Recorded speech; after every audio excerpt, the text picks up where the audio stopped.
Tapi Yang nggak harusnya bisa kita, berharap, bener nggak? Kekhawatiran mereka tuh loh. nggak bisa berharap Bu mereka kembali. Iya, aku lihat kan dari narasinya Bom misalnya. Dulu sehari aku buka Komal, spender itu aku bisa dapat sekian juta dari koin TikTok gitu kan. Terus RK Kak Sofi, juga narasinya. Kak Sofi tahu Hah? nggak? Bom tuh pernah loh mecahin sejarah. Dia ya, satu hari dia live itu WD-nya ya, pencairannya itu 43 juta loh Bu, akunnya Oh ya? di zaman itu. Iya, 43 juta. Hmm. Dalam satu kali dia live loh Bu. Itu dari Itu GIF dari ya, koin Bu. TikTok, dari koin Iya, TikTok. dari GIF, iya. Pesen gue satu buat RK, ya. Jangan lu pikirin uang, jangan lu pikirin spender, jangan lu pikirkan rumah tangga kamu, pikirkan bagaimana kamu berkenan di hadapan Tuhan. Kembali perbaiki itu. Perbaiki hidupmu pribadi dulu, selesai dulu dengan kehidupan pribadi kamu. Ya, selesai dulu dengan masalah kehidupan suami istri kamu, pribadi kamu, anak-anak kamu. Jam 8 itu paling santer jam 9 saya sudah bangun. Betul. Saya buka Komal, tidak ada apologet yang bangun. Atau mereka sibuk. Mungkin mereka butuh ini. Betul. Kayaknya butuh ini. Karena begitu saya buka Komal pagi-pagi, saya cari, mana ini Ya Komal? sering, sekarang ini kok nggak ada yang buka. Oh, Iya. siap bang, siap bang. Tadi pagi, kemarin begitu terus. Jadi gimana mau dakwah kita ini bagus? Sementara saya mau solo, jaringan nggak bagus. Gitu. Kita kalah sama Pak Bom. Nggak ada yang seperti Pak Bom. Bisa 12 jam, 13 jam sendirian. Iya, betul. Jadi ya teman-teman apologet, dan bukan juga hanya apologet, Dinda. Siapapun netizen kan juga ikut begadang. Mereka juga ikut tepuk tangan, mereka juga ikut ribut tertawa. Maka ini mereka butuh ini suplai nutrisi untuk menjaga kesehatan. Ini ada mau madu dan murah. Saya agaknya kaget. Berapa harganya? 40.000. 40.000. Sebanyak ini, Masya Allah. Allahu Akbar. Kenapa murah, teman-teman? Karena beliau langsung connect dengan sumber, dengan penghasil madunya. Bukan melalui banyak tangga-tangga, tapi Nah, kita ambil. langsung di tempatnya. Jadi murah. Jadi teman-teman netizen, silakan pesan madu ini di saudara kita. Di link deskripsi sudah ada juga. Ada di deskripsi ya, sehingga ya kita nonton itu bisa kuat. Percuma juga untuk nanti tidak masuk juga ilmunya kalau gitu. Assalamualaikum warahmatullahi wabarakatuh. Berjumpa lagi dengan Jadid HMC ya, channel yang mengedukasi dan menghibur. Berkat intrik dan perseteruan para polikardus yang semakin panas, semakin sengit, dari mulai saling hujat, saling bacot, berubah saling doxing, saling buka aib, terus sekarang jadi saling lapor-melaporkan. Bahkan saling mengancam satu sama yang lain akan menghabisi pihak lawannya. Dan berkat perseteruan tersebut, banyak orang yang tersadarkan. Baik dari kalangan orang-orang Kristen, maupun dari Laskar Polikardus. Banyak orang-orang Kristen yang akhirnya memutuskan mualaf, karena muak melihat kelakuan para Polikardus. Karena mereka lihat, ternyata yang memberikan kedamaian adalah agama Islam. Yang memberikan arahan yang jelas menuju jannah, menuju surga, hanyalah Islam. Yang punya aturan sangat lengkap. Bahkan itu juga diakui oleh beberapa pendeta. Bahwa Islam memang adalah agama yang menetapkan dan juga sangat ketat dalam yang namanya hukum. Hukum dan syariatnya. Beda dengan agama mereka. Dari perseteruan ini, banyak orang yang akhirnya mualaf. Terus, dari Laskar Polikardus bagaimana? Banyak dari Laskar Polikardus yang akhirnya bertobat, tidak mau lagi ikut-ikutan dalam kelompok Polikardus ini. Banyak yang sebelumnya merupakan donatur besar, memutuskan udahlah jangan lagi berdonasi kepada manusia-manusia pengangguran tak jelas ini. Mereka sadar bahwa mereka hanya dimanfaatkan selama ini oleh para Polikardus biadab ini. Dan tentu saja perseteruan tersebut berdampak sangat buruk bagi Polikardus. Mereka kehilangan donatur-donatur utama. Mereka dimarahi oleh sponsor-sponsor mereka, oleh organisasi-organisasi di belakang mereka. Dan tentu saja, salah satu yang paling dimarahi adalah Sofiatul. Kita tahu, Sofiatul disupport oleh gereja di belakang, disupport oleh organisasi penghujat di belakang. Dan hal itu sudah diakui sendiri oleh Sofiatul ya, bahwa ada organisasi yang membackup dia di belakang, yang mendanai kegiatan-kegiatan mereka, dan terafiliasi dengan sinode-sinode besar yang ada di Indonesia. Banyak ketua sinode yang mengatakan bahwa Sofiatul ini sudah salah jalan.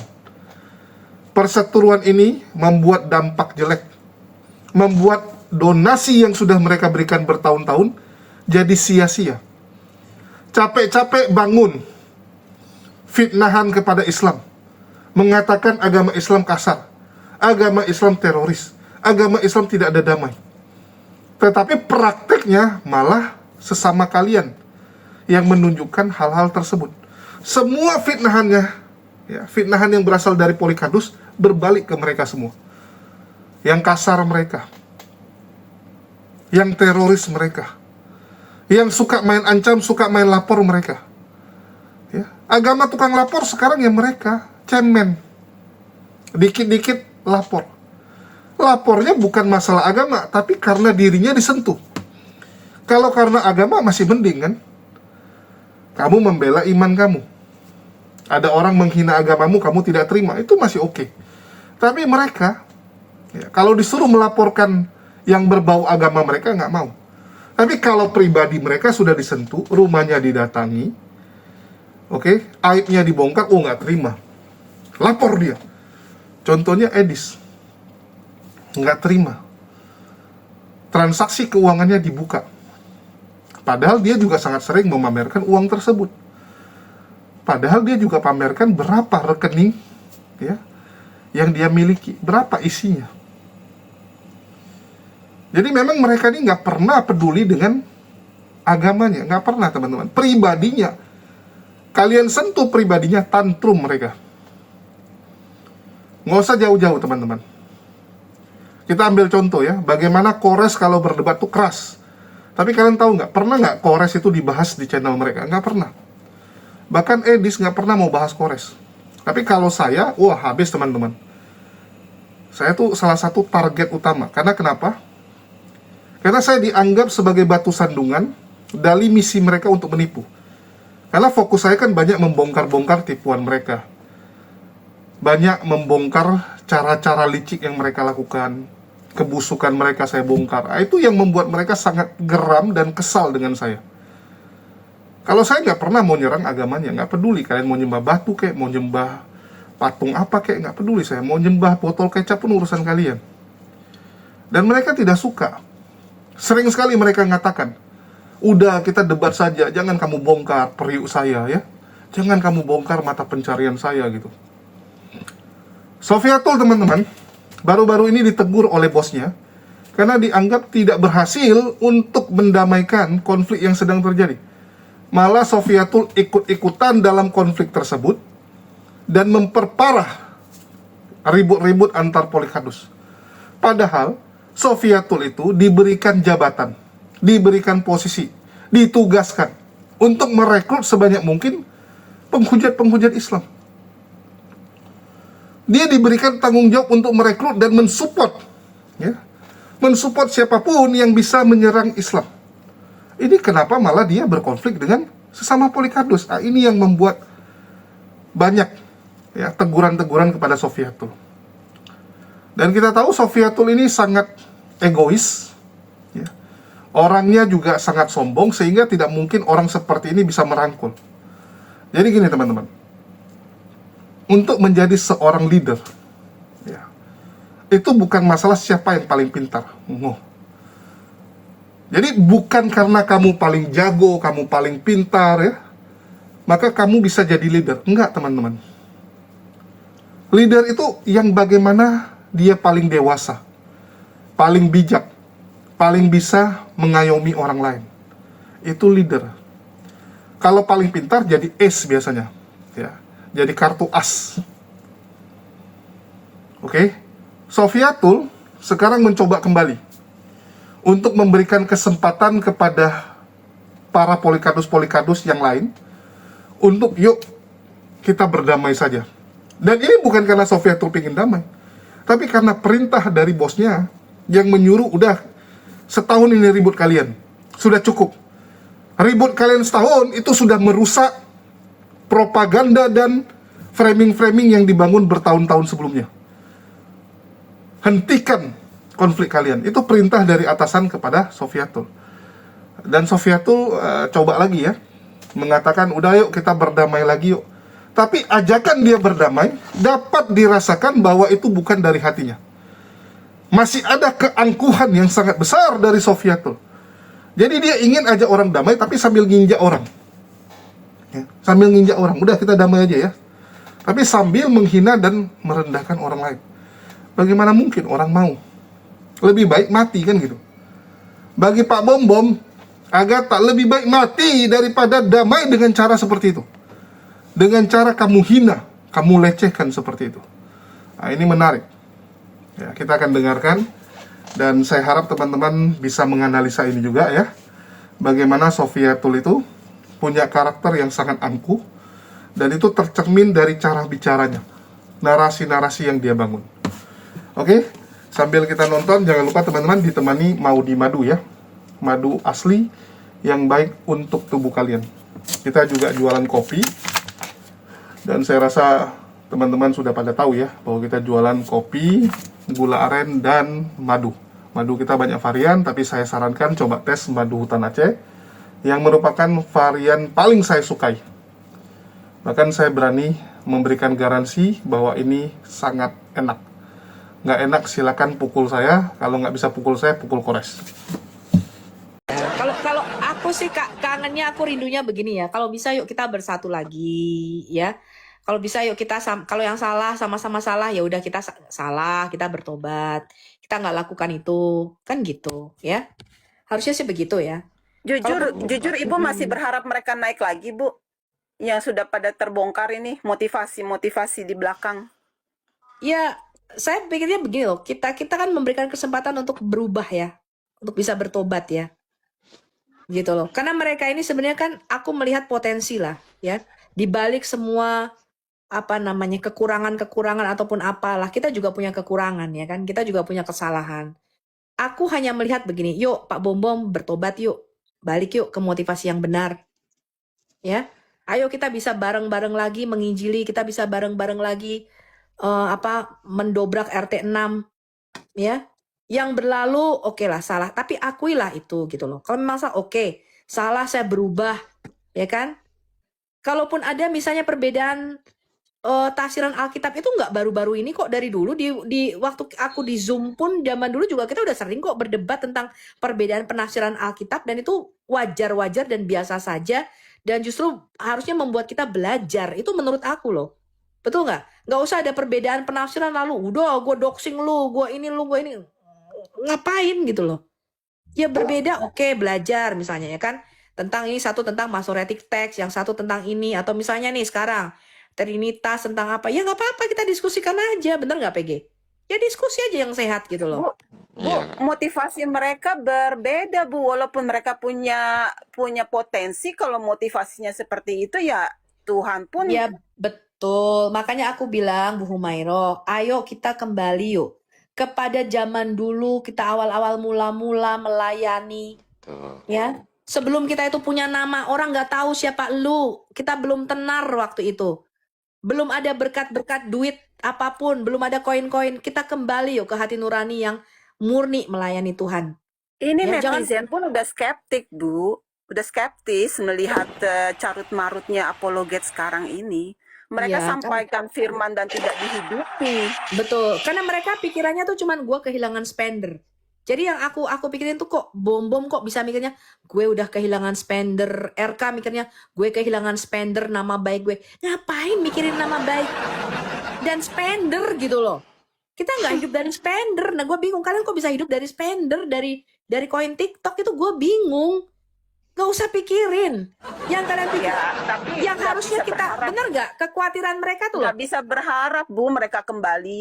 Iya, aku lihat kan dari narasinya Bom-Bom misalnya, Dulu sehari aku buka Komal, spender itu aku bisa dapat sekian juta dari koin TikTok gitu kan. Terus Kak RK Sofi, juga Kak narasinya. Sofi tahu nggak? Hah? Bom tuh pernah loh mecahin sejarah. Dia ya, satu hari dia live itu WD-nya ya, pencairannya itu 43 juta loh, Bu, akunnya Oh ya? di zaman itu. Iya, 43 juta. Dalam satu Hmm. kali dia live loh, Bu. Itu dari Itu gift dari ya, Bu. koin TikTok, dari koin Iya, TikTok. dari gift, iya. Oh, gue nggak tahu. Kalau Itu sampai tahu ke isi kantongnya dari dia. zaman-zaman keemasannya dia. Dia orang-orang kepercayaan dia semua ngasih data, Bu, semuanya ke herder. Cuma kan itu kan nggak kita ulas, kan itu masa emasnya dia dulu gitu loh. Iya, Buat iya. apa lagi Dari gitu. YouTube pun dia dapat banyak waktu itu, waktu YouTube-nya dimonet. Itu nggak apa-apa sih, itu berkat dia. Kita juga nggak Iya, ngiri, memang kita memang berkat mensupport. dia gitu loh. Makanya Iya, sekarang ini muyung-muyungnya udah dropnya lebih dari 80%. betul, betul. Lebih Dan aku lebih cuma, lebih daripada 80%. Jadi yes, brutal dia, Bu. betul. Tapi yang aku mikirin gini, kok kamu bisa mikirin aku dulu sehari dapat sekian juta, kok yang kamu pikirin tuh uang gitu loh.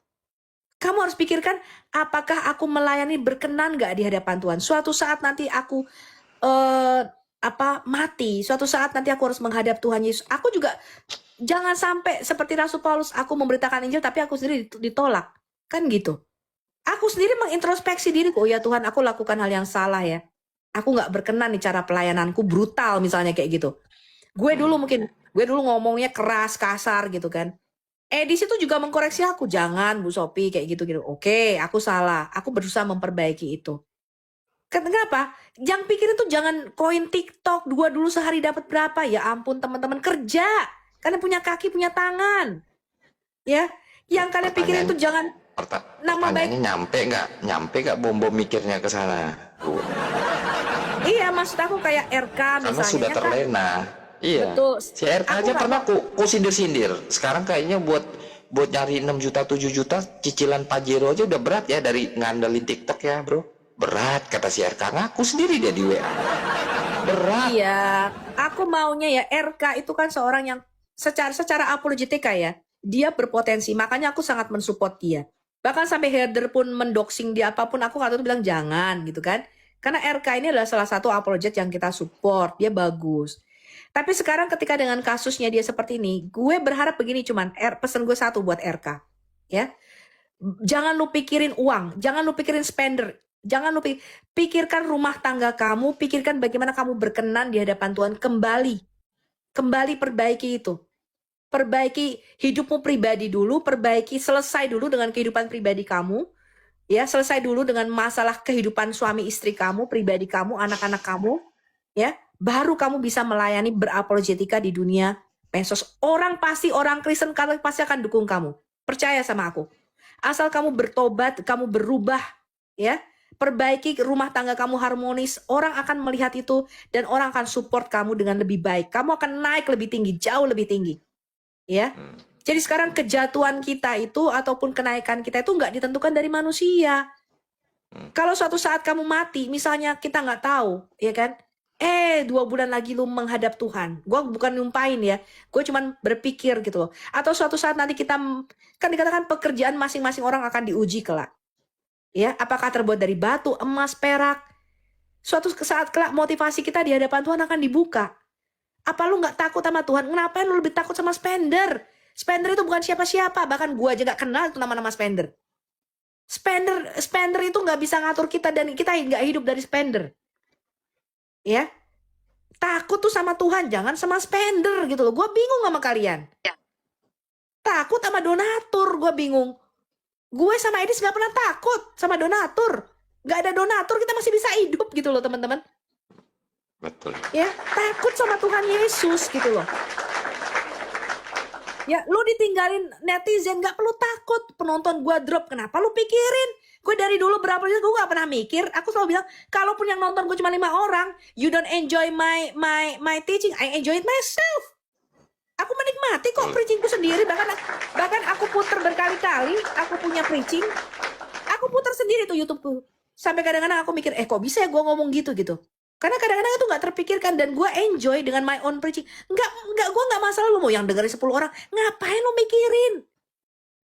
Ya, gue ketika sama Edis, gue salut sama dia. Gue bilang, lu kalau babat abis begini lama-lama lu bisa turun dari 20.000 sekarang cuma 7.000, 8.000. Paling kalau sama Yusuf PA baru bisa naik 10. Gue bilang kalau lu turun gimana Dis? Gue bilang gitu. Dia bilang nih, Bu, ngapain mikirin donatur? Ngapain mikirin penonton? Mau drop sampai berapapun, yang benar tetap harus kita katakan benar. Betul. Itu prinsipnya gitu loh. Kalau dia mengatakan begini, kalau bukan Mbak Sofi dan aku yang berani ngomong seperti ini, kita ada di Amerika. Emang yang di Indonesia berani ngomong kayak kita begini? Nggak berani. Nggak berani terkencing-kencing. Salam Audrey. Salam Audrey. Kalau bukan kita yang ngomong dari Amerika, siapa? Kalau bukan kita yang bersuara. Yang di Konoha nggak berani. Dan kalau bukan sekarang waktunya kita memberitakan apa yang benar, seperti apa yang ada di dalam Alkitab, kapan Mbak Sofi kita mau beritakan kebenaran? Dan itu prinsip yang harus kita pegang juga. Jadi Bang, jangan takut teman-teman. Mau nonton berapapun, upah kita itu nggak terdiri dari penonton. Memang nanti upahmu besar karena yang nonton di TikTok banyak. Emangnya begitu? Mahkotamu lebih besar begitu? Emang nanti mahkotanya Mikana di surga gitu lebih gede daripada mahkota kita? Hah? Coba lihat tuh Mikana yang nonton. Ngapain iri dengan penontonnya Mikana? Yang penting pengajaran lu bener. Lu berkenan gak di hadapan Tuhan? Betul nggak? Ya, betul. Itu loh teman-teman. Ya nanti Tuhan gak bakal tanya. Oke, gue bagi-bagi upah nih, bagi-bagi mahkota. Penonton lu di TikTok berapa Sofiatul? Alah cuma 500. Nih Mikana 50.000 yang nonton. Mahkotanya lebih gede Mikana. Nggak begitu teman-teman. Ngapain mikirin hal kayak gitu? Ngapain ribut mikirin dulu gue sehari dapat berapa? Kok mikirin kayak begitu? Gue dulu di Indonesia teman-teman sebulan udah 50 sampai 75 jeti gue tinggalin. Sekarang di sini gue ya nggak usah bilang lah. Kerja keras yang malam gue di sini. Ya iya. Nggak usah ngomong kalau masalah dulu teman-teman. Dulu masa-masa kemasan ya Bu ya. Betul. Itu pekerjaan aku ya, bukan dari YouTube ya. Bukan dari YouTube, bukan dari TikTok. Itu kerja aku, komisi dan gaji aku itu dari kerja. Kerja dunia sekuler maksudnya. Ya. Itu aku udah sampai segitu tuh, dan aku jenuh dengan itu. Kenapa aku nggak ngejar dunia gitu? Ya. Jadi ketika bos aku datang ke Amerika beberapa tahun lalu ya, mungkin 2 atau 3 tahun lalu ya. 3 tahun lalu kalau nggak salah. Dia bilang, gimana nggak mau balik lagi? Maksudnya, kan udah enak posisi kamu gitu. Udah ini. Aku bilang, enggak. Aku nggak ngejar hal kayak gitu lagi. Kenapa? Aku ingin menyerahkan hidupku untuk pekerjaan Tuhan. Jadi kalau aku masih sisa nafas kita berapa lama lagi sih teman-teman? Ya, kita nggak ada yang tahu sisa nafas kita. Ya, aku ingin hidup aku ini berarti. Bukan cuma sekedar cari duit, tapi aku ingin hidupku tuh bermakna begitu loh. Punya makna ketika aku nanti mati. Aku ingin meninggalkan sesuatu bahwa ada jiwa-jiwa yang bertobat, ada jiwa-jiwa yang ya hidup ini harus berarti teman-teman. Harus punya makna lebih dari itu gitu loh. Ya, bukan soft menghadap Tuhan Yesus, lu ngapain aja selama di dunia? Gak ada Tuhan, gue makan, tidur, kenyang. Main TikTok Tuhan, gue nonton drama Korea sampai nangis-nangis. Jadi selama hidup lu ini selama berapa puluh tahun ini kau habiskan untuk makan, tidur, cari duit, dan nonton drama Korea. Gitu kan kata Tuhan Yesus. Ya kan, buat hidup ini bermakna teman-teman, berarti. Ya, buat hidup ini everyday count. Ya, hitunglah hari-hari kita, nggak lama umur kita ini teman-teman. Masa tiap hari dipakai untuk ngomongin Edi Sopiang? Ngapain kalian ngabisin umur hidup kalian untuk ngomongin Edi sama Sopiatul? Assalamualaikum wabarakatuh. Nama saya Floriana Haji Rahmat. Saya berasal dari Sulawesi. Mama Palu, Sulawesi Tengah, Papa Nado. Kalau di kolong Juanda ini bukan dikatakan murtad. Rata-rata teman-teman saya ini itu hanya karena tuntutan perut lapar, lapangan kerja tidak ada. Jadi yang silih berganti dari Senin sampai hari Minggu itu dari Nasrani. Yang datang sering ibadah, memberikan pencerahan-pencerahan agama, kemudian diberikan makan. Kalau tidak ada dari Nasrani, Pak, mungkin semua orang baku bunuh di sini karena lapar. Jadi seperti itu. Yang dari Islam nggak ada? Dari Islam hanya ini, yang dari Muslim hanya ini, Hanya ini. hanya ini. Baru ini kali. Baru kali ini hari Jumat. Biasanya pendeta semua. Pendeta semua ya? Semua pendeta, Pak. Semua Jadi kita pendeta. baru jumpa bapak-bapak ini Jadi bukan dikatakan dari murtad. Muslim. Tidak ada murtad, tidak ada yang murtad. Gereja seminggu berapa kali? Ada satu biasanya, Pak, satu hari itu sampai 3 kali sampai 2 kali Masa? berikan berkat nasi dan nasi. Intinya dari Muslim itu tidak ada, hanya ini bisa dipertanggungjawabkan di jalur hukum. Kita bicara ini khususnya di kolong, Baru inilah ya. baru ini, Pak. Tapi memang yang Nasrani kan memang mereka bilang dari gereja ya? Iya, dari gereja, karena kita ibadah juga, ikut ibadah, tapi bukan berarti kita itu ikut ibadah bahwa kita ini langsung murtad, langsung meyakini mereka, tidak. Karena sosok nasi. Karena lapar, dorongan perut lapar, Pak. Saya contoh punya anak kecil. Kalau saya tidak ikut ibadah, saya makan dari mana? Nggak balik kampung, Bu? Pak, butuh uang. Ongkosnya nggak ada. Mau gimana kalau menaik pesawat? Udah lama di Jakarta? Sudah 3 bulan. Oh, baru 3 bulan? Ya. Tapi tetap habis lebaran mau pulang. Mau balik? Ya. Mau balik liburan doang atau Lama-lamanya sampai akhir hayat. Kemarin ngetes merantau artinya? Ngetes. Ternyata gagal. Ternyata gagal, ibu kontak meja. Apa yang dikatakan? Sama kayak Ibu? Asli? Di pasar Bali. Oh, Denpasar, Bali. Hindu? Bukan, Muslim. Oh, Muslim. Oh. Balik. Oke, sukses, Bu. Terima kasih. Jadi kami sangat bersyukur ada diadakan yang Muslim ini. Kita Jumat nanti selama puasa buka bareng lah. Nah, satu lagi, kita ini di bulan Ramadan ini kan, akhir bulan Ramadan itu menghadapi hari Lebaran itu kan zakat fitrah. Jadi kita mau ambil uang dari mana untuk zakat fitrah? Kalau bisa dibantu, kita yang Muslim saja, Pak, bisa didata. Seperti itu. Oke. Nggak fitrah aja. Fitrah saja. Siap. Fitrah. Oke. Bisa. Oke, makasih, Bu. Ya. Siap. Yang buat Islam aja. Iya. Yuk, makasih. Ngeri teman-teman ya. Jadi Sofiatul ini masih menunjukkan keangkuhannya saat mengajak orang berdamai. Dan orang seperti ini tidak bisa menjadi juru damai, teman-teman. Orang yang bisa menjadi juru damai itu adalah orang yang merendahkan dirinya dan memang mementingkan kedamaian di atas harga dirinya, di atas segalanya, di atas egonya dia. Itu baru bisa. Itulah kenapa juru damai itu susah, teman-teman. Nggak semua orang bisa jadi juru damai. Karena dia harus menekan egonya, dan kalau bisa orang yang tidak ada ikut-ikutan dalam konflik tersebut. Sofiatul masuk dalam pusaran konflik, ikutan berkonflik, tiba-tiba mau jadi juru damai, mana bisa. Itulah belajar kamu dari Islam. Belajar dulu. Di Islam jelas ya, yang mentabayunkan adalah orang yang tidak ikutan dalam konflik. Si A sama si B berantem. Nggak bisa teman si A yang jadi juru damai. Nggak bisa keluarga si B yang jadi juru damai. Harus si C yang tidak ikut-ikutan dalam konflik tersebut. Tetapi disegani baik oleh pihak A maupun pihak B. Yang pertama, Sofiatul itu ikut berkonflik. Yang kedua, Sofiatul tidak disegani, tidak dihormati oleh orang-orang. Dia cuman dihargai karena sering ngasih duit. Hanya karena uangnya, bukan karena karakter dirinya. Ini yang teman-teman harus tahu. Jadi bagaimana mungkin seorang Sofiatul jadi juru damai? Ini yang ngasih tugas pun blow on nih. Organisasinya tuh goblok sekali. Sofiatul ngajak damai tapi ngejek Pak Bombong. Dia bilang apa? Saya berikan kesempatan bertobat buat RK, buat Agatha, buat Pak Bombong. Kesempatan bertobat artinya mereka bersalah sehingga harus bertobat. Kata-katamu saja dari awal sudah menyudutkan orang. Menyuruh orang bertobat artinya orang tersebut di matamu salah. Di matamu salah, kamu yang benar, Edis yang benar, kelompok herder yang benar. Mau terima nggak sana? Nggak mau, teman-teman. Kalau dia bilang, yuk sama-sama rendahkan diri, kita hentikan ini semua.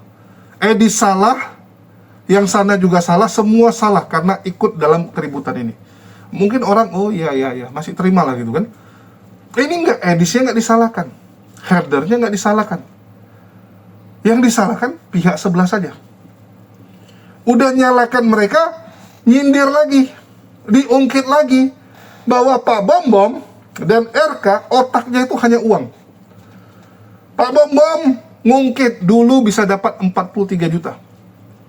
Di masa jayanya, gift yang dia terima, saweran, transfer yang dia terima dalam satu hari 43 juta.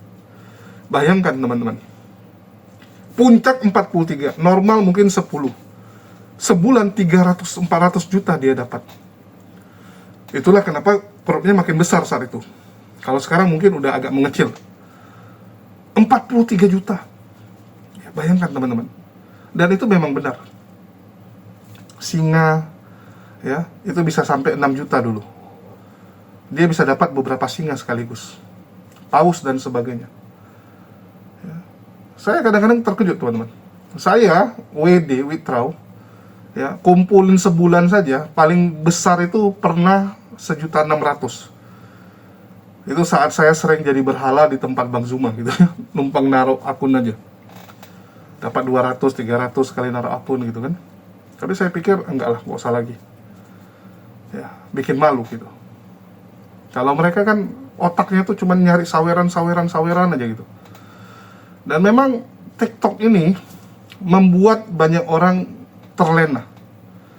Ya, karena uangnya gede teman-teman ya. Beda dengan YouTube yang nggak ada uangnya sekarang.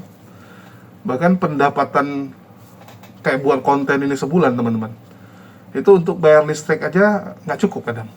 Ya, dapatnya cuma 800, 700 ribu sebulan.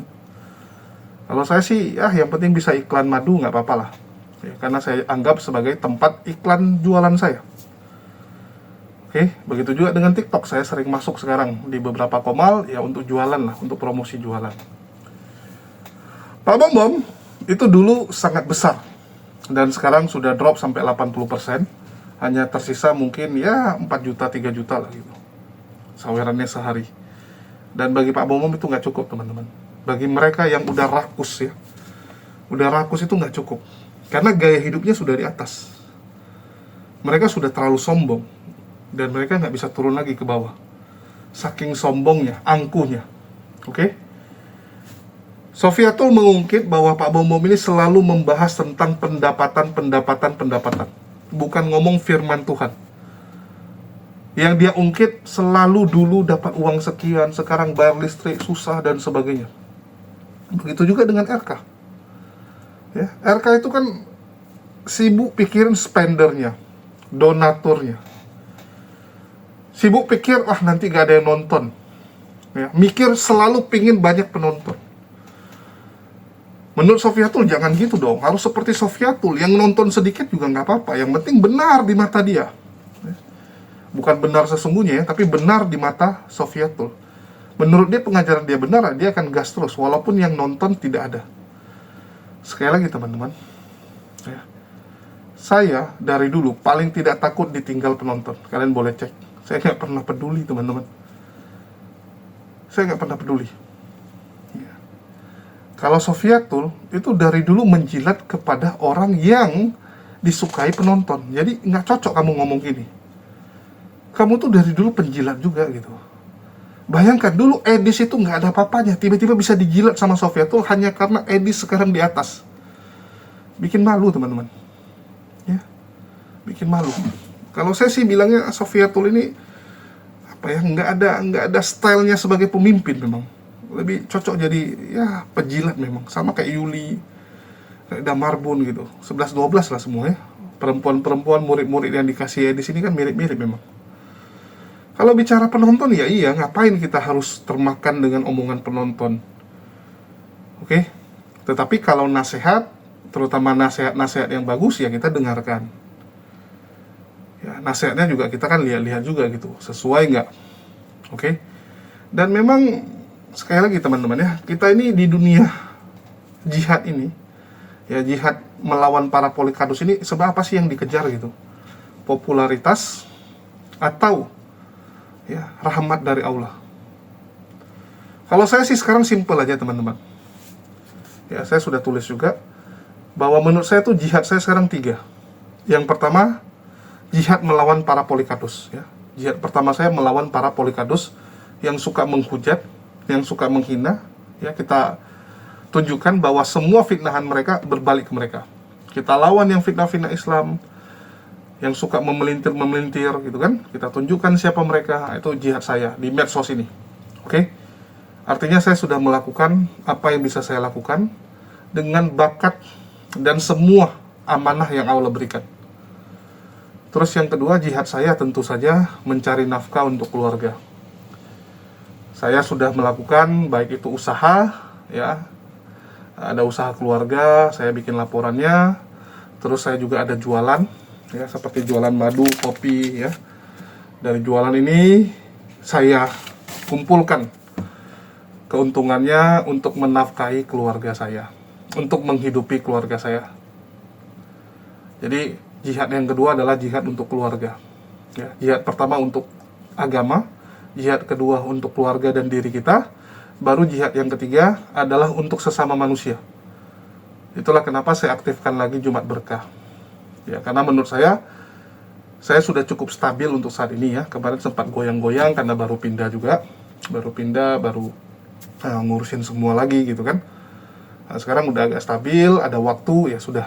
Jihad yang ketiga yaitu kepada sesama manusia. Kenapa kita aktifkan lagi yang namanya Jumat Berkah? Ya, kita aktifkan lagi Jumat Berkah, tapi mungkin hanya di lingkungan-lingkungan sekitar kita, nggak jauh-jauh. Bagi teman-teman yang mau partisipasi silakan. Ya, kita buat per paket itu 25.000 biar gampang.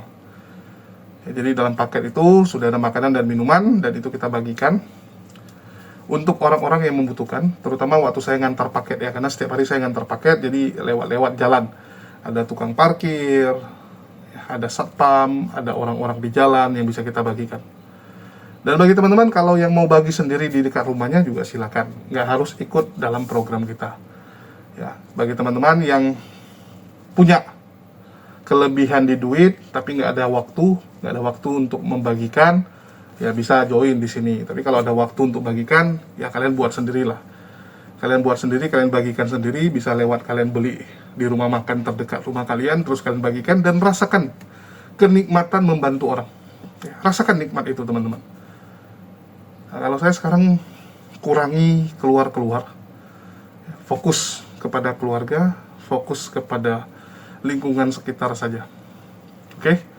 Dan buat Edis sendiri, ya kita tahu bahwa Edis itu saat drop penontonnya, dia juga cari cara supaya bisa naik lagi. Itulah kenapa sekarang dia mulai menghujat Islam lagi. Karena dia sadar saat dia ribut dengan sesama Kristen, nggak ada yang nonton dia, nggak ada yang dukung dia. Nah, sekarang kan lagi mulai lagi tuh. Ya, mulai lagi. Jadi apakah Edis tidak berpikir donatur seperti Pak Bom Bom dan RK? Ya bullshit. Edis itu sama.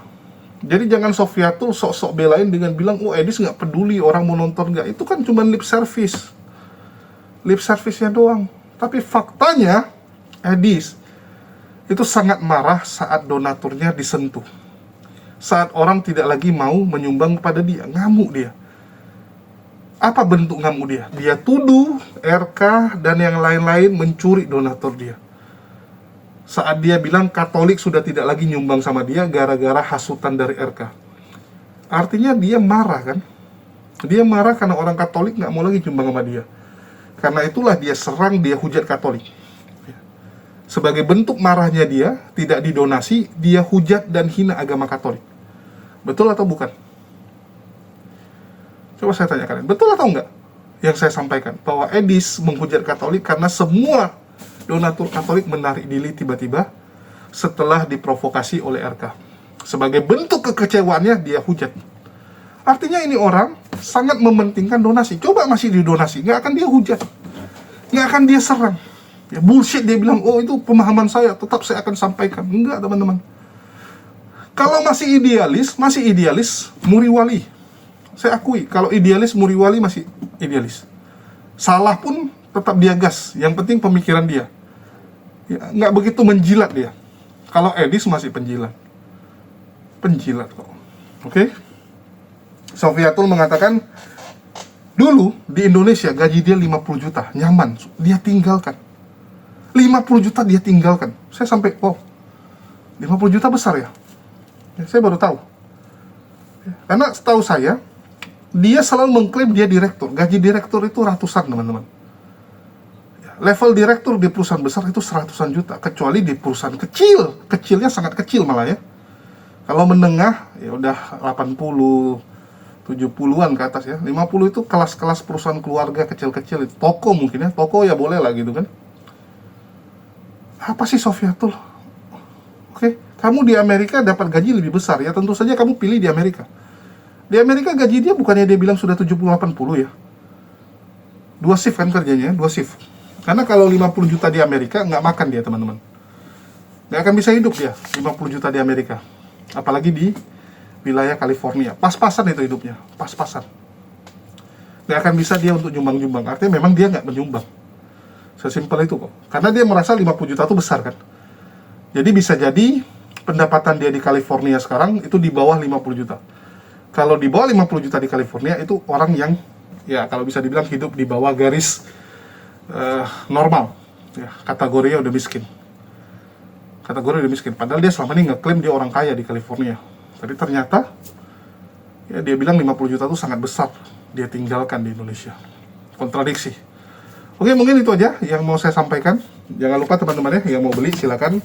Link pembelian sudah ada di deskripsi video. Ada TikTok Shop, ada Shopee, ya, bahkan bisa lewat WhatsApp juga bagi yang mau pesan. Sekian dari saya, makasih buat teman-teman semua yang udah nyimak dan mendukung channel ini, yang sudah berbelanja juga.